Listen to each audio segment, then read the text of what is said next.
ഒരു രജിസ്റ്റർഡ് കത്തുണ്ട്.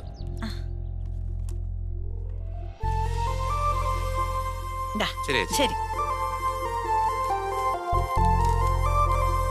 ഉയ്യന്റപ്പാ, ഇത് ഇംഗ്ലീഷ് ആണല്ലോ. ഈ ബ്രിട്ടീഷുകാർ ഈടം വിട്ട് പോയിട്ടും നമ്മളിപ്പോ ഈ ഭാഷയും കെട്ടിപ്പിടിച്ചോണ്ടിരിക്കുക. ഇപ്പത് വായിക്കാൻ നിന്നാലേ സ്കൂൾ എത്താൻ ലേറ്റ് ആവും. സ്കൂൾ എത്തിയിട്ട് വിവരമുള്ള ആർക്കുണ്ടെങ്കിലും വായിപ്പിക്കാം. അല്ലാണ്ട് ഇപ്പൊ എന്നാ ചെയ്യാ?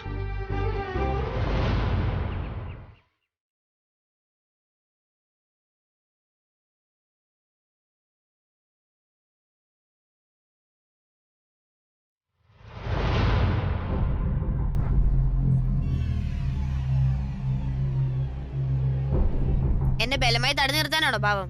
എനിക്ക് നിന്നോട് സംസാരിക്കണം. എനിക്ക് സൂരജിനോട് ഒന്നും സംസാരിക്കാനില്ല. എന്നെ വെറുതെ വിട്ടേക്ക്. പിന്നെ മേലിൽ ഇതുപോലെ എന്റെ വഴി തടഞ്ഞു നിൽക്കരുത്.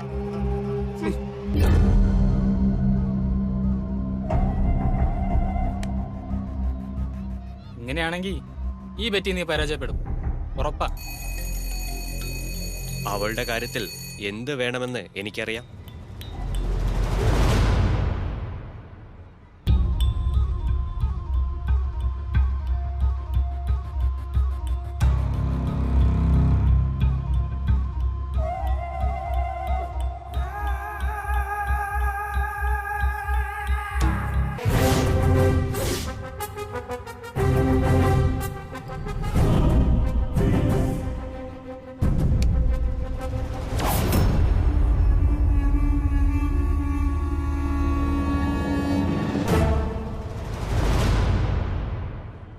Good morning, teacher. Good morning. Sit down. ഇന്നലെ കവർ ചെയ്ത പോർഷൻസിൽ നിന്ന് ചില ക്വസ്റ്റ്യൻസ് നമുക്ക് റിവൈസ് ചെയ്യാം. മീനാക്ഷി,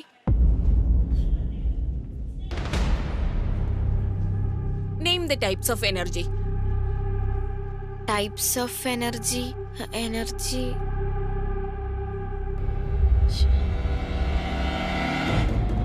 അത് ഞാൻ കഴിഞ്ഞ ക്ലാസ്സിലെ തന്നെ ശ്രദ്ധിക്കുക. താൻ മറ്റേതോ ലോകത്താണ്. ക്ലാസ്സിൽ തീരെ അറ്റൻറ്റീവ് അല്ല, ക്ലാസ്സിൽ ശ്രദ്ധിക്കുന്നുമില്ല. Sorry ma'am. Sit down.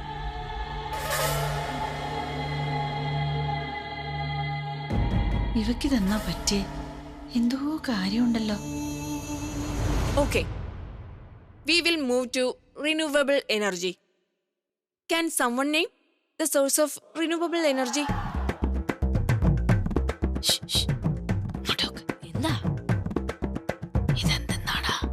Renewable energy. മിണ്ടാതിരുന്ന് കേക്ക്. അക്ഷയ ഊർജത്തിനെ പറ്റിയിട്ടാ ടീച്ചർ പറയുന്നേ. അക്ഷയ് കുമാർ കേട്ടിട്ടുണ്ട്. അക്ഷയ് ഊർജോ? എന്താ സുധാമണി? ടീച്ചറെ, ഈ റിന്യൂവബിൾ എനർജി എന്ന് പറയുന്നത് സൈലൻസ്. You continue Sudhamani. അത് പുനർനിർമ്മിക്കാവുന്ന ഊർജമല്ലേ ടീച്ചറെ? ഉദാഹരണത്തിന് സൗരോർജം, വായുന്നും വെള്ളത്തിന്നും നിർമ്മിക്കാവുന്ന ഊർജം. അങ്ങനെ പ്രകൃതിന്ന് കിട്ടുന്ന. സുധാമണിയുടെ ഉത്തരം ശരിയാ.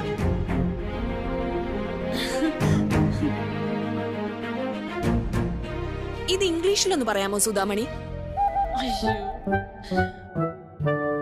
അതറിയാത്ത പക്ഷം പരീക്ഷയ്ക്ക് നിങ്ങൾ എഴുതിയാലും എനിക്ക് മാർക്ക് തരാൻ കഴിയില്ല. കാരണം പരീക്ഷ ഇംഗ്ലീഷ് ലാംഗ്വേജിൽ മാത്രമാണ്. അറിവിനെ ആശ്രയിച്ചിട്ടല്ലേ ടീച്ചറെ പരീക്ഷയ്ക്ക് മാർക്ക് നൽകുക? ആശ നോക്കിയിട്ടല്ലല്ലോ. ഈ വിപ്ലവമൊക്കെ ഈ മതിൽക്കെട്ടിന് പുറത്ത് മതി. ഇത് ഇംഗ്ലീഷ് മീഡിയം സ്കൂളാണ്. പരീക്ഷകൾ ഇംഗ്ലീഷ് ഭാഷയിൽ മാത്രം എഴുതാൻ കഴിയും.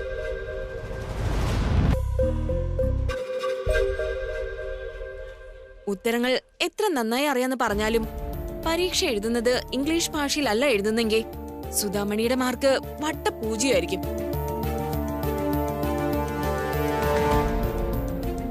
അടുത്ത ആഴ്ച ആദ്യത്തെ 3 ചാപ്റ്റേഴ്സിന്റെ ടെസ്റ്റ് പേപ്പർ ഉണ്ടായിരിക്കുന്നതായിരിക്കും.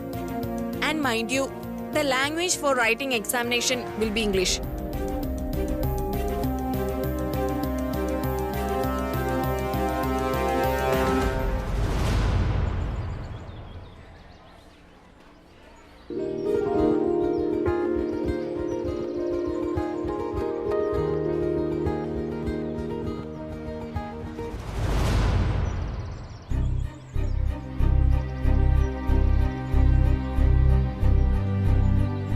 കീർത്തന പ്ലീസ്, എനിക്ക് നിന്നോട് സംസാരിക്കാനുണ്ട്.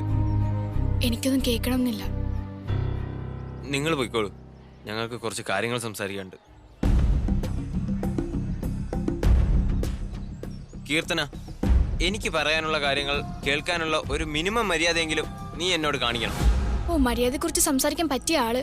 നിനക്കതിനുള്ള എന്ത് യോഗ്യതയുള്ളത്? സമ്മതിച്ചു, എനിക്കൊരു യോഗ്യതയില്ല. പക്ഷെ എനിക്ക് പറയാനുള്ളത് കേൾക്കാതെ നീ ഇവിടുന്ന് പോയില്ല. ഭീഷണിയോ? ദേ സാഗർ, നീ എന്റെ ക്ഷമയെ പരീക്ഷിക്കരുത്. ക്ഷമയെ പരീക്ഷിക്കാനല്ല, ക്ഷമ പറയാനാ എന്റെ തീരുമാനം. ഏതൊരു തെറ്റ് ചെയ്ത ആൾക്കും അത് ഏറ്റുപറയാൻ, തിരുത്താൻ എവിടെയും ഒരു അവസരത്തിന് ന്യായമായ അവകാശം ഉണ്ടെന്നാണ് ഈ യോഗ്യതയില്ലാത്തവന്റെ ഒരു അറിവ്. നിനക്ക് മുന്നിൽ എനിക്കതിനൊരു ചാൻസ് ഇല്ലെങ്കിൽ നീ അത് കേൾക്കണ്ട. ഇനി നിന്നെ ശല്യപ്പെടുത്താനോ തടഞ്ഞു നിർത്താനോ ഞാനില്ല. സാഗർ, നീ പറഞ്ഞു വരുന്നത്? നിന്റെ അച്ഛനോട് മാപ്പ് പറയാൻ ഞാൻ തയ്യാറാ.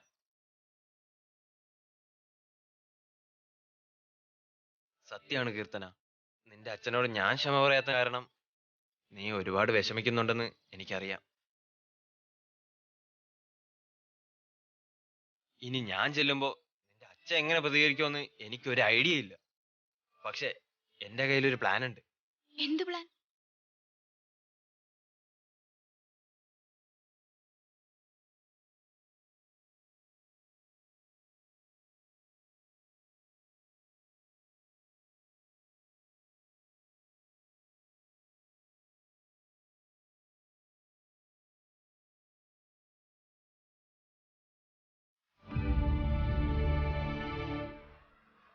എടാ, ഈ മാഷന്മാരെ ഒടുക്കത്തെ ഇംഗ്ലീഷ് കാരണം ഒന്നും മനസ്സിലാവാത്ത അവസ്ഥയാ. That's gonna be difficult for you, aunty. ആ, ഇനി നീയും കൂടെ അങ്ങ് തുടങ്ങിക്കോ. മലയാളത്തിൽ പറയടാ. അല്ല, ഇങ്ങനെ പോയാ പരീക്ഷ എഴുതുന്ന കാര്യം ആന്റിക്ക് വല്ലാതെ പ്രയാസമാകുമെന്ന് പറഞ്ഞതാ. സയൻസ് പരീക്ഷ മലയാളത്തിൽ എഴുതുന്ന കാര്യം ഞാൻ വിശ്വനാഥ് സാറിനോട് സംസാരിക്കാൻ പോവാ. ഇത് വല്ലതും നടക്കാൻ പോകുന്ന കാര്യമാണ് ആന്റി. ഒന്ന് ചോദിച്ചു നോക്കാം. കിട്ടിയാ ഊട്ടി, ഇല്ലെങ്കിൽ ചട്ടി. ഒരു കാര്യം ആലോചിച്ചിട്ടേ, എനിക്ക് ചിരിക്കണോ കരയണോന്ന് അറിയാൻ പാടില്ല. അതെന്ത് കാര്യം? ആന്റിക്ക് ഉത്തരം അറിയാം, എന്നാ ഭാഷ അറിയില്ല. എനിക്ക് ഭാഷ അറിയാം, എന്നാ ഉത്തരം അറിയില്ല.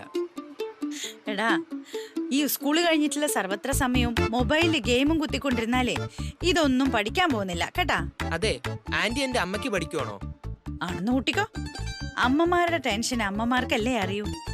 വിശ്വനാഥൻ സാർ ഓഫീസിൽ കാണും. ആന്റി എന്തായാലും പോയി ചോദിച്ചു നോക്ക്. കിട്ടിയാൽ ഊട്ടി. ഞാൻ എന്തായാലും ആ ലൈബ്രറിയുടെ മുന്നിലുണ്ടാവും.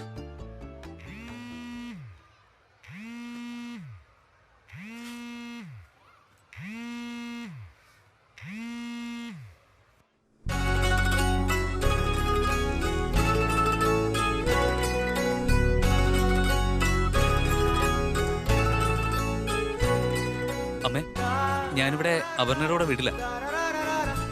ഓഫീസ് വിട്ട് ഞങ്ങൾ നേരെ ഇങ്ങോട്ട് പോകുന്നു. ഇവിടെ അങ്കിളും ആന്റിയും വെഡിങ് കാർഡിന്റെ സെലക്ഷൻ ചെയ്തുകൊണ്ടിരിക്കുക. അമ്മ സ്കൂൾ വിട്ട് നേരെ ഇങ്ങോട്ട് പോരെ? ഞാൻ വരണോ മോനെ? നിങ്ങൾ രണ്ടാളും കൂടി സെലക്ട് ചെയ്താ പോരെ? അമ്മ വന്നില്ലെങ്കിൽ പിണങ്ങുന്ന ഇവിടെ ഒരാളുടെ ഭീഷണി. അതുകൊണ്ട് എന്തായാലും അമ്മ വന്നേ പറ്റൂ. അയ്യോ, എന്നാ ഓളെ പണക്കണ്ട, ഞാൻ വരാം. ഓക്കെ അമ്മ. ഓക്കെ, ശരിയടാ.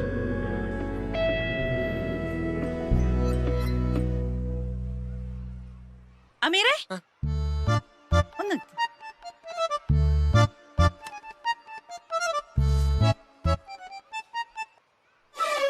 എനിക്കിതൊന്ന് വായിച്ചു തരുവാ? എന്താ ഇത്? രാവിലെ പോസ്റ്റ്മാൻ കൊണ്ട് തന്നതാ. ഞാൻ പൊട്ടിച്ചു നോക്കി, ഒന്നും മനസ്സിലായിട്ടില്ല. നീ ഇതൊന്ന് വായിച്ചു നോക്കിട്ട് എന്താ കാര്യം എന്ന് പറയോ?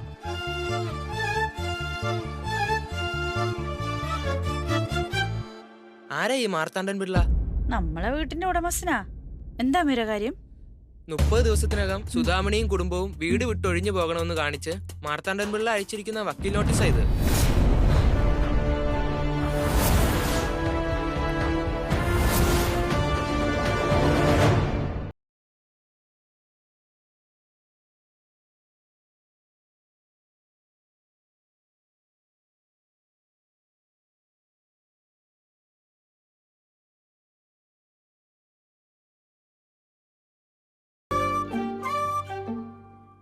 സുധാമണി എന്താ വരാൻ വൈകുന്നത്?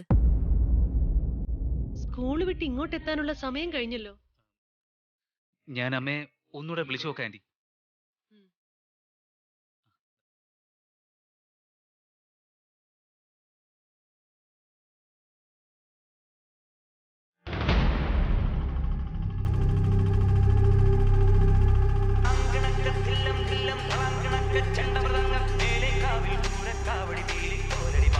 ഹലോ ബാലു. അമ്മ ഇത് എവിടെയാ? ഇവിടെ എല്ലാരും വെയിറ്റിംഗാ. 10 കാർഡുകൾ ഫൈനലൈസ് ചെയ്ത് വെച്ചിട്ടുണ്ട്. ഇനി അമ്മ വന്നിട്ട് വേണം അതിൽ നിന്ന് 2-3 സെലക്ട് ചെയ്യാനായിട്ട്. അമ്മ എന്താ ഇത്രയും വൈകുന്നത്? അമ്മ അവിടെ നിന്ന് തിരിച്ചില്ലേ ഇതുവരെ? വെഡിങ് കാർഡിന്റെ കാര്യം അവിടെ നിൽക്കട്ടെ, അതിൽ അച്ചടിക്കാനുള്ള നമ്മുടെ അഡ്രസ് ഉണ്ടല്ലോ, അതില്ലാണ്ടാവാൻ പോവാ. അമ്മ എന്തൊക്കെയാ ഈ പറയുന്നത്? എനിക്കൊന്നും മനസ്സിലാവുന്നില്ല. അമ്മ എത്രയും പെട്ടെന്ന് ഇങ്ങോട്ട് വരാൻ നോക്ക്. വെഡിങ് കാർഡിന്റെ കാര്യം നമുക്ക് പിന്നെ ആലോചിക്കാം ബാലു. നീ എത്രയും പെട്ടെന്ന് വീട്ടിലേക്ക് വാ ബാലു. അമ്മ അമ്മ ഹലോ, എന്താ ഇത്? അമ്മ എന്തൊക്കെയാ പറയുന്നത്? എന്തെങ്കിലും ഉണ്ടെങ്കിൽ തുറന്നു പറഞ്ഞൂടെ?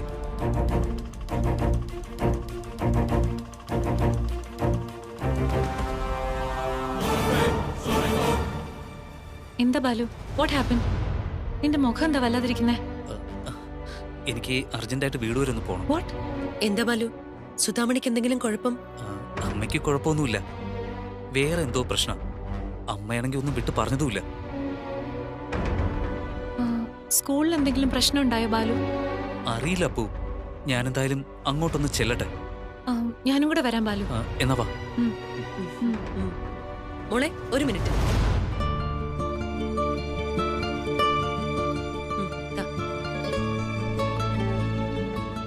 ഏതായാലും നിങ്ങൾ അങ്ങോട്ട് പോവല്ലേ, ഈ കാർഡ്സ് കൂടെ കൊണ്ടുപോയിക്കും.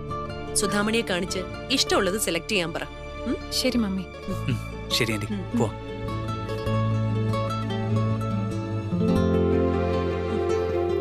അടുത്തതിനി എന്ത് ബോംബാണാവോ പൊട്ടാൻ പോകുന്നത്? നിന്റെ വീട്ടിൽ കലണ്ടർ ഇല്ലേ? ഉണ്ട് പിള്ള സാറേ. ആ ഉണ്ടല്ലോ. അതിന് എന്റെ വീട്ടിൽ കിടക്കുന്ന കലണ്ടറുമായിട്ട് എന്തെങ്കിലും വ്യത്യാസമുണ്ടോ? അറിയില്ല, ഉണ്ടാവാൻ സാധ്യതയില്ല. കലണ്ടർ എല്ലാം ഒരുപോലല്ലേ? ആണല്ലോ. അപ്പോ എനിക്കും നിനക്കും ഇന്ന് തീയതി 6 5-ാം തീയതിക്കുള്ളിൽ വാടക തരേണ്ടതല്ലേ? ആണ്, പക്ഷെ ഈ മാസം. അതേ, എനിക്ക് ഈ മാസം, ആ മാസം, ആടി മാസം എന്നൊന്നുമില്ല. ദേ, വാടക ഇന്ന് വൈകുന്നേരം എനിക്ക് കിട്ടണം. ഇല്ലെങ്കിൽ കൂടും കുടുക്കയൊക്കെ പെറുക്കി കെട്ടിക്കൊണ്ട് ഉടനെ സ്ഥലം വിട്ടോണം. ആ വയ്ക്കോ.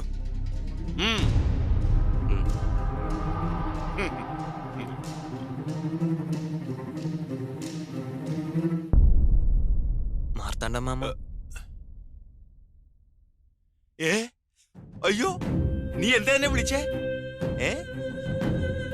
മുൻപലത്തെ പോലെ അല്ലല്ലോ. നിന്റെ വിളിയിൽ ഒരു ആത്മാർത്ഥതയൊക്കെ ഉണ്ടല്ലോ. എന്തു പറ്റി? പുതിയ ബോധോദയം വല്ലതും ഉണ്ടായോ? മാർത്താണ്ഡ മാമ എന്നോട് ക്ഷമിക്കണം, എനിക്കൊരു തെറ്റ് പറ്റിപ്പോയി. ഇല്ല, ഞാനിത് ആവർത്തിക്കില്ല. അതിന്റെ പേരിൽ ഈ പാവം ജഗ്ഗുവിനെ ക്രൂശിക്കരുത്. അവനെ ഇവിടെ നിന്ന് പറഞ്ഞു വിടരുത്. അതേ, നീ പറയുന്നൊന്നും എനിക്ക് കൃത്യമായിട്ട് കേൾക്കുന്നില്ല. ഒന്നുകൂടെ പറഞ്ഞേ. I am sorry. കേൾക്കുന്നില്ല, കുറച്ചുകൂടെ ഉറക്കെ പറ. ഉറക്കെ. I am sorry. ഇങ്ങനെ പറഞ്ഞാ പോരാ. ഈ സ്ഥലത്ത് വെച്ചാണ് എന്റെ കരണത്ത് ആ പാരട്ടക്കളയെ അടിച്ചത്. അതും ഈ കോളനി നിവാസികളുടെ എല്ലാവരുടെയും കൺമുമ്പിൽ വെച്ച്. അതുകൊണ്ട് നീ എന്നോട് മാപ്പ് പറയുമ്പോൾ ഈ സ്ഥലത്തുള്ള എല്ലാവരും കേൾക്ക ചെയ്ത് ഉറക്കെ പറയണം. എന്താ, സമ്മതമാണോ? സമ്മതമാണ്. ആണല്ലോ. അപ്പോഴേ എല്ലാവരും ഒന്ന് കേക്കണേ. സമയമുള്ളവർക്ക് കാണുകയും ചെയ്യാം. പിന്നെ മാപ്പ് പറയാൻ വേണ്ടി നിൽക്കുക എന്നോട്. ഈ മുതല് ആ സുധാമണിയുടെ അരുമ സന്താനം. നീ വെറുതെ മാപ്പ് പറഞ്ഞ പോരാ. നീ നേരത്തെ പറഞ്ഞ അതേ വാചകങ്ങൾ ഒരിക്കൽ കൂടി ഉറക്കെ പറയണം. എല്ലാവരും ഒന്ന് കേൾക്കട്ടെ.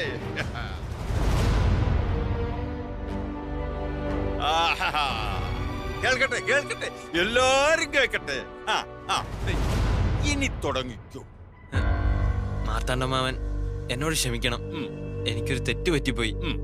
ദയവ് ചെയ്ത് അതിന്റെ പേരിൽ ജഗ്ഗുവിനെ ഇവിടെ നിന്ന് പറഞ്ഞു വിടല്ലേ.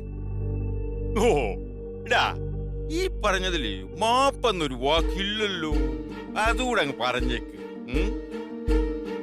എനിക്ക് പറ്റിയ തെറ്റിന് മാർത്താണ്ഡമാമനോട് ഞാൻ എല്ലാവരുടെ മുന്നിൽ വെച്ച് മാപ്പ് പറയുന്നു. നിങ്ങൾ ആരെങ്കിലും കേട്ടോ ഏവോ പറഞ്ഞത്? ആരെങ്കിലും കേട്ടോ? ആ, ആരും കേട്ടില്ലല്ലോ. മക്കളെ, കുറച്ചുകൂടി ഉറക്കെ വിളിച്ചു പറ. പറയടാ പിള്ളേച്ചാ, നിന്റെ സൗണ്ട് മാറിയോട്. നീയാണോ എന്നെ പിള്ളേച്ചാന്ന് വിളിച്ചേ? ഞാനാ വിളിച്ചേ. ഓ ഓഹോ, ഇതാരാ? നീ ഇല്ലാത്തതിന്റെ ഒരു കുറവുണ്ടായിരുന്നു. ആ ഇപ്പൊ കുറം തികഞ്ഞു. ഇനി പറഞ്ഞു. അല്ലെങ്കിൽ വേണ്ട.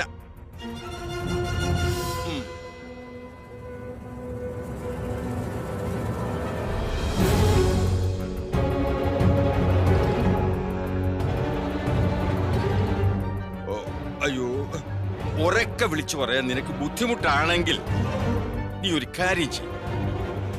ആ ബോർഡിൽ പോയി മാപ്പ് എഴുതിയിട്ടിട്ടെങ്കിൽ പോരെ. പിടിക്കേ. വേണ്ട, എഴുതാൻ വരട്ടെ. എനിക്കൊരു കണ്ടീഷൻ ഉണ്ട്.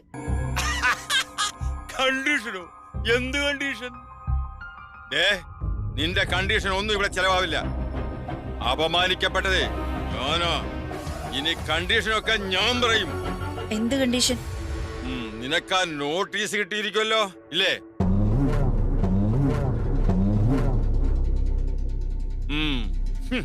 ഇപ്പൊ കാര്യം മനസ്സിലായല്ലോ. ഞാൻ പറയാൻ പോകുന്ന കാര്യം നിങ്ങൾ ഒരു അപേക്ഷയായിട്ട് എടുത്താ മതി. ജഗ്ഗുവിന് അവന്റെ കട തിരിച്ചു കൊടുത്തേക്ക്. പകരം നിങ്ങൾ ആ നോട്ടീസിൽ ആവശ്യപ്പെട്ട പോലെ നമ്മളെ വീട്ടിൽ നിന്ന് ഇറങ്ങിത്തരാം.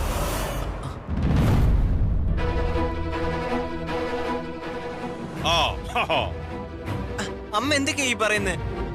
നമ്മൾ നേരിടാൻ പോകുന്ന അടുത്ത പ്രശ്നം, 1 മാസത്തിനുള്ളിൽ നമ്മൾ താമസിക്കുന്ന വീട് ഒഴിഞ്ഞു കൊടുക്കാൻ ഇയാള് നമുക്ക് നോട്ടീസ് അയച്ചിട്ടുണ്ട്.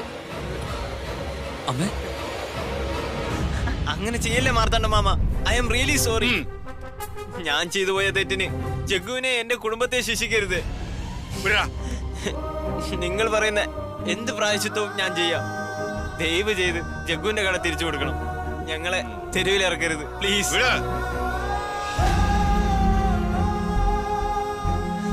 I am sorry.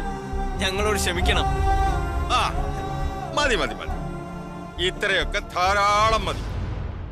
അതെ, ഇവൻ ഇത്രയൊക്കെ കരഞ്ഞു പറയുന്ന സ്ഥിതിക്ക് ഞാൻ ഹൃദയമില്ലാത്തവനാണെന്ന് നിങ്ങൾ ആരും വിചാരിക്കല്ലേ. ഞാൻ നിനക്ക് മാപ്പ് തന്നിരിക്കുന്നു. ഇതിന്റെ പേരിൽ ഞാൻ നിന്നോട് ഇനി ഒരു പ്രശ്നത്തിനും ഇല്ല, സത്യം. പക്ഷേ സുധാമണി നേരത്തെ പറഞ്ഞതുപോലെ എനിക്കും ഒരു എന്താ അപേക്ഷ. എനിക്കും ഒരു അപേക്ഷയുണ്ട്. 1, ജഗ്ഗുവിന്റെ കട ഞാൻ തിരിച്ചു കൊടുക്കാം. 2, സുധാമണിക്ക് ഞാൻ അയച്ച നോട്ടീസ് പിൻവലിക്കാം. പക്ഷേ ഇതിലേതു വേണമെന്ന് നിങ്ങൾക്ക് തീരുമാനിക്കാം.